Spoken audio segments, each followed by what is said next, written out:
Page 77. Chapter 8. Going Places. About the author.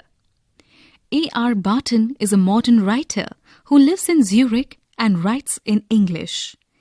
In the story Going Places, Barton explores the theme of adolescent fantasizing and hero worship.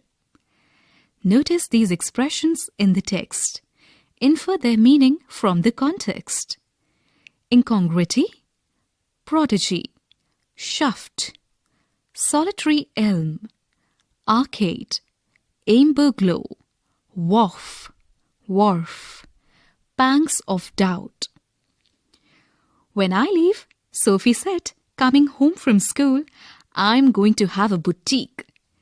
Janzi, linking arms with her along the street, looked doubtful.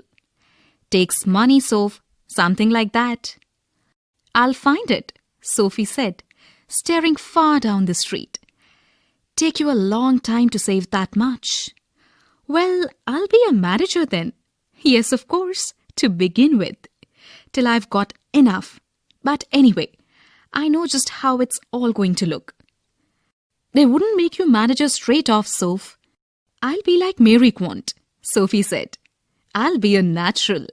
They'll see it from the start. I'll have the most amazing shop this city has ever seen. Jancy, knowing they were both earmarked for the biscuit factory, became melancholy. She wished Sophie wouldn't say these things. When they reached Sophie Street, Jancy said, It's only a few months away now, Soph. You really should be sensible. Page 78. They don't pay well for shop work, you know that. Your dad would never allow it. Or an actress. Now there's real money in that. Yes, and I could maybe have the boutique on the side. Actresses don't work full-time, do they? Anyway, that or a fashion designer, something a bit sophisticated. And she turned in through the open street door, leaving Jancy standing in the rain. If ever I come into money, I'll buy a boutique. If ever you come into money? If ever you come into money, you'll buy us a blessed, decent house to live in. Thank you very much. Sophie's father was scooping shepherd's pie into his mouth as hard as he could go, his plump face still grimy and sweat, marked from the day. She thinks money grows on trees, don't she, Dad? Said little Derek, hanging on the back of his father's chair. Their mother sighed. Sophie watched her back stooped over the sink and wondered at the incongruity of the delicate bow which fastened her apron strings. The delicate-seeming bow and the crooked back. The evening had already blackened in the windows, and the small room was steamy from the stove and cluttered with the heavy-breathing man in his vest at the table and the dirty washing piled up in the corner. Sophie felt a tightening in her throat. She went to look for her brother, Geoff. He was kneeling on the floor in the next room, tinkering with a part of his motorcycle over some newspaper spread on the carpet. He was 3 years out of school, an apprentice mechanic, travelling to his work each day to the far side of the city. He was almost grown up now, and she suspected areas of his life about which she knew nothing, about which he never spoke. He said little at all, ever voluntarily. Words had to be prized out of him like stones out of the ground, and she was jealous of his silence. When he wasn't speaking, it was as though he was away somewhere, out there in the world in those places she had never been. Whether they were only the outlying districts of the city or places beyond in the surrounding country. Page number 79. Whether they were only the outlying districts of the city or places beyond in the surrounding country, who knew? They attained a special fascination simply because they were unknown to her and remained out of her reach. Perhaps there were also people, exotic, interesting people of whom he never spoke. It was possible, though he was quiet and didn't make new friends easily. She longed to know them. She wished she could be admitted more deeply into her brother's affections, and that someday he might take her with him. Though their father forbade it, and Geoff had never expressed an opinion, she knew he thought her too young, and she was impatient. She was conscious of a vast world out there waiting for her, and she knew instinctively that she would feel as at home there as in the city which had always been her home. It expectantly awaited her arrival. She saw herself riding there behind Geoff. He wore new shining black leathers, and she a yellow dress with a kind of cape that flew out behind. There was the sound of applause as the world rose to greet them. He sat frowning at the oily component he cradled in his hands, as though it were a small dumb animal and he was willing it to speak. "I met Danny Casey," Sophie said. He looked around abruptly. "Where?" "In the arcade, funnily enough." "It's never true. I did too." "You told Dad?" She shook her head, chastened at his unawareness that he was always the first to share her secrets. "I don't believe it. There I was, looking at the clothes in Royce's window when someone came and stood beside me, and I looked around, and who should it be but Danny Casey?" Think as you read. 1. Where was it most likely that the two girls would find work after school? 2. What were the options that Sophie was dreaming of? Why does Jancy discourage her from having such dreams? Page 80. All right, what does he look like? Oh, come on, you know what he looks like. Close to? Well, he has green eyes, gentle eyes, and he's not so tall as you'd think. She wondered if she should say about his teeth, but decided against it. Their father had washed when he came in, and his face and arms were shiny and pink, and he smelled of soap.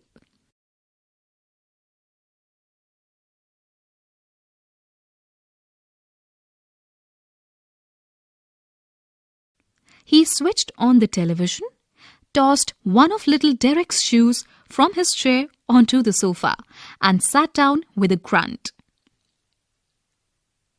"Sophie met Danny Casey," Geoff said. Sophie wriggled where she was sitting at the table. Her father turned his head on his thick neck to look at her. His expression was one of disdain. "It's true," Geoff said. "I once knew a man who had known Tom Finney," his father said reverently to the television. "But that was a long time ago." "You told us," Geoff said. "Casey might be that good someday. Better than that even. He's the best. If he keeps his head on his shoulders, if they look after him properly. A lot of distractions for youngsters in the game these days. He'll be all right. He's with the best team in the country. He's very young yet. He's older than I am. Too young, really, for the first team. You can't argue with that sort of ability. He's going to buy a shop," Sophie said from the table. Her father grimaced. "Where did you hear that?" "He told me so." He muttered something inaudible and dragged himself round his chair. "This another of your wild stories?" "She met him in the arcade," Geoff said, and told him how it had been. Page 81. "One of these days, you're going to talk yourself into a load of trouble," her father said aggressively. "Geoff knows it's true, don't you, Geoff?" "He don't believe you, though he'd like to." The table lamp cast an amber glow across her brother's bedroom wall, and across the large poster of United's first team squad, and the row of coloured photographs beneath, 3 of them of the young Irish prodigy, Casey. "Promise you'll tell no one," Sophie said. "Nothing to tell is there," Promise, Geoff. Dad would murder me. Only if he thought it was true. Please, Geoff. Christ, Sophie, you're still at school. Casey must have strings of girls. No, he doesn't. How could you know that? He jeered. He told me, that's how. As if anyone would tell a girl something like that? Yes, he did. He isn't like that. He's quiet. Not as quiet as all that, apparently. It was nothing like that, Geoff. It was me spoke first. When I saw who it was, I said, "Excuse me, but aren't you Danny Casey?" And he looked sort of surprised. And he said, "Yes, that's right." And I knew it must be him because he had the accent, like when they interviewed him on the television. So I asked him for an autograph for little Derek. But neither of us had any paper or a pen. So then we just talked a bit about the clothes on Royce's window. He seemed lonely. After all, it's a long way from the west of Ireland. And then, just as he was going, he said if I would care to meet him next week, he would give me an autograph then. Of course, I said I would. Page number 81. Think as you read. 1. Why did Sophie wriggle when Geoff told her father that she had met Danny Casey? 2. Does Geoff believe what Sophie says about her meeting with Danny Casey? 3. Does her father believe her story? 4. How does Sophie include her brother Geoff in her fantasy of her future? 5. Which country did Danny Casey play for? Page 82. Of course, I said I would. As if he'd ever show up. You do believe me now, don't you? He dragged his jacket, which was shiny and shapeless, from the back of the chair and pushed his arms into it. She wished he paid more attention to his appearance. Wished he cared more about clothes. He was tall with a strong dark face. Handsome, she thought. It's like the unlikeliest thing I ever heard, he said. On Saturday, they made their weekly pilgrimage to watch United. Sophie and her father and little Derek went down near the goal. Geoff, as always, went with his mates higher up. United won 2-0 and Casey drove in the second goal, a blend of innocence and Irish genius, going round the big two defenders on the edge of the penalty area, with her father screaming for him to pass and beating the hesitant goalkeeper from a dozen yards. Sophie glowed with pride. Afterwards, Geoff was ecstatic. "I wish he was an Englishman," someone said on the bus. "Ireland will win the World Cup," little Derek told his mother when Sophie brought him home. Her father was gone to the pub to celebrate. "What's this you've been telling?" Jancy said, "next week." "About what?" "Your Geoff told your Frank you met Danny Casey." This wasn't an inquisition, just Jancy being nosy. But Sophie was startled. "Oh, that!" Jancy frowned, sensing she was covering. Yes, that?" "Well, yes, I did." "You never did," Jancy exclaimed. Sophie glared at the ground. "Damn that Geoff! This was a Geoff thing, not a Jancy thing. It was meant to be something special just between them. Something secret. It wasn't a Jancy kind of thing at all. Tell gawky Jancy something like that and the whole neighborhood would get to know it. Damn that Geoff! Was nothing secret?" Page 83. It's a secret, meant to be.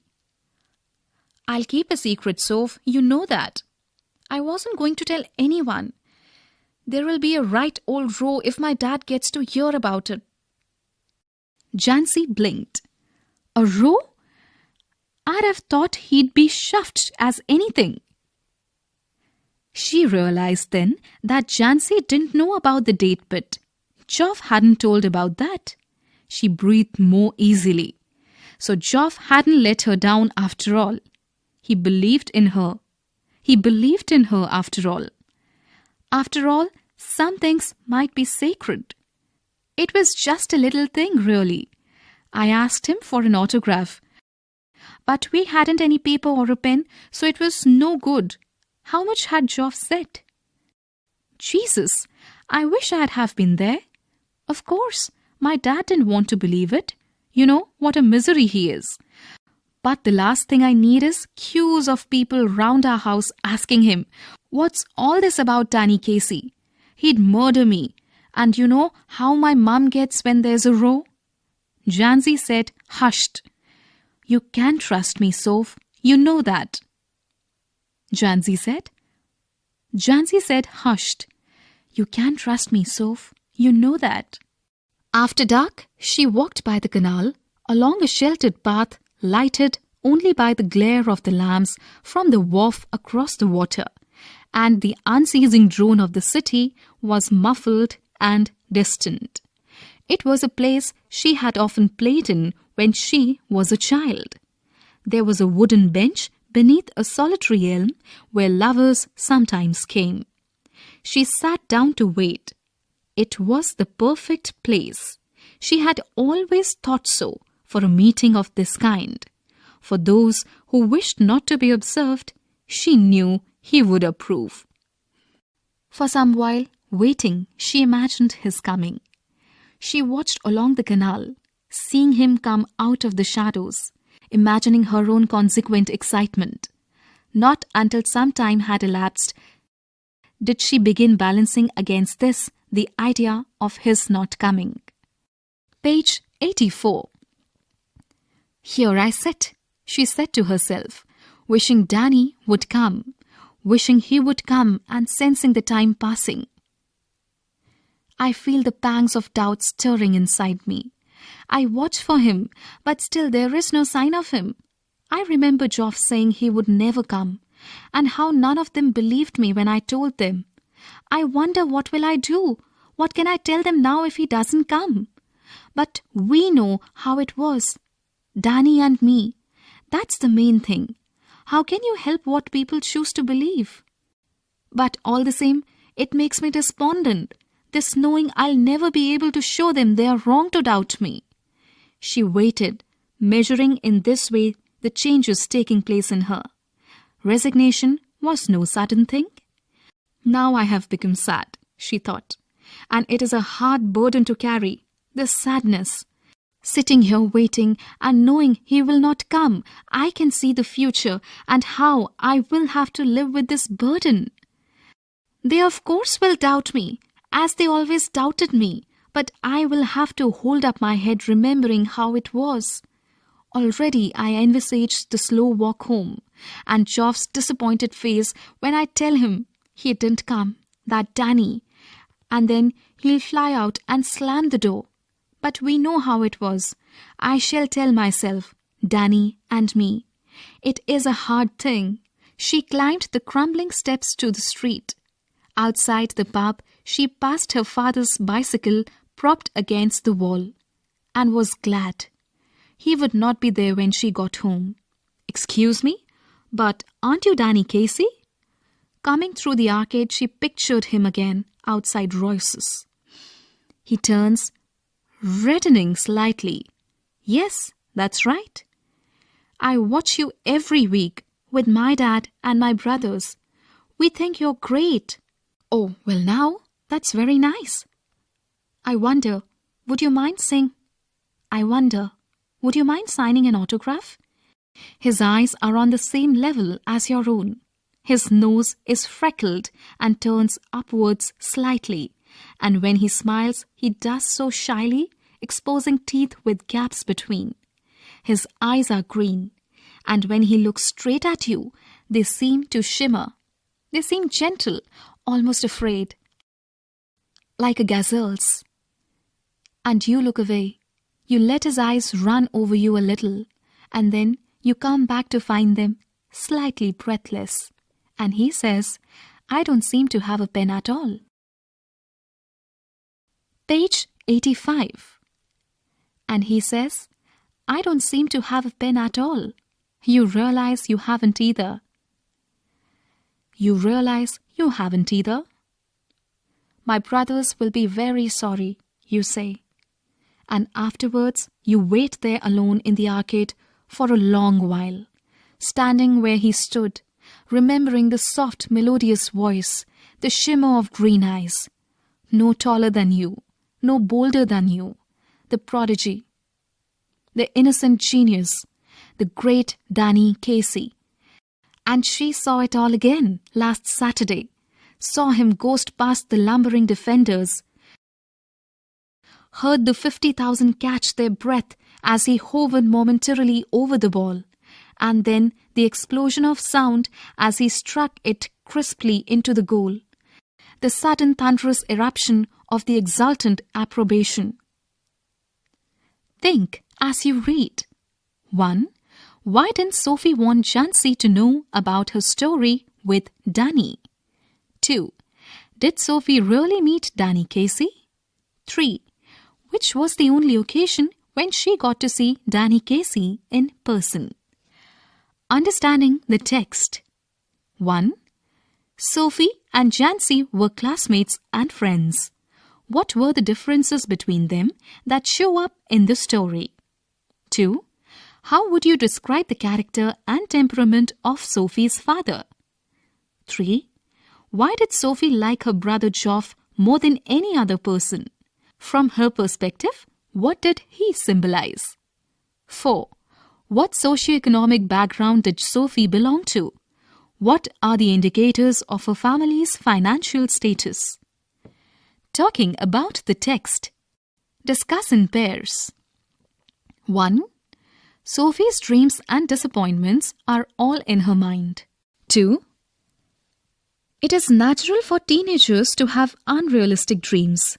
What would you say are the benefits and disadvantages of such fantasizing? Page 86. Working with words. Notice the following expressions. The highlighted words are not used in a literal sense. Explain what they mean. Words had to be prized out of him, like stones out of a ground.